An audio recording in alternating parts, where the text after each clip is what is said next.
ଯକ୍ଷ୍ମା ରୋଗ ଗୋଟିଏ ମାରାତ୍ମକ ରୋଗ। ଦିନ ଥିଲା ଯକ୍ଷ୍ମା ରୋଗର ନାମ ଶୁଣିଲେ ସମସ୍ତେ ଭୟଭୀତ ହେଉଥିଲେ, କିନ୍ତୁ ଆଜି ସେହି ଯକ୍ଷ୍ମା ରୋଗ ଦେଶରୁ ଧୀରେ ଧୀରେ କମିବାରେ ଲାଗିଛି। ଏଥିପାଇଁ ସରକାର ଓ ପ୍ରଶାସନ ଉଭୟ ମିଳିତ ଉଦ୍ୟମରେ ଅନେକ ସଚେତନତା କାର୍ଯ୍ୟକ୍ରମ ଓ ଔଷଧ ବଣ୍ଟନ କରି ଏହା କରିପାରିଛନ୍ତି। ଆଜି ପୁଣି ଥରେ ଗଜପତି ଜିଲ୍ଲା ପାରଳାଖେମୁଣ୍ଡିରେ ଥିବା ମୁଖ୍ୟ ସ୍ୱାସ୍ଥ୍ୟ କେନ୍ଦ୍ରଠାରେ ପ୍ରାପ୍ତ ବୟସ୍କମାନଙ୍କୁ କିପରି ଯକ୍ଷ୍ମା ରୋଗରୁ ନିବାରଣ କରାଯାଇପାରିବ ସେ ନେଇ ସଚେତନତା ଶିବିର ଏବଂ ଯକ୍ଷ୍ମା ରୋଗର ଟୀକାକରଣ କାର୍ଯ୍ୟକ୍ରମ ଅନୁଷ୍ଠିତ ହୋଇଯାଇଛି।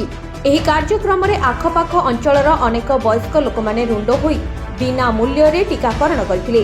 କାର୍ଯ୍ୟକ୍ରମରେ ଜିଲ୍ଲାପାଳ ଶ୍ରୀଯୁକ୍ତ ବିଜୟ କୁମାର ଦାସଙ୍କ ସହିତ ଡାକ୍ତର ଶ୍ରୀ ପ୍ରମୋଦ ପଣ୍ଡା, ଜିଲ୍ଲା ସ୍ୱାସ୍ଥ୍ୟ ବିଭାଗ ଅଧିକାରୀ ଡାକ୍ତର ଶ୍ରୀ ରବିନାରାୟଣ ଦାସ, बीएसएच एडीपीएचओ टीबी प्रमुख ଏହି କାର୍ଯ୍ୟକ୍ରମରେ ଉପସ୍ଥିତ ଥିଲେ। ବ୍ୟୁରୋ ରିପୋର୍ଟ, ପ୍ରୟାସ ନ୍ୟୁଜ।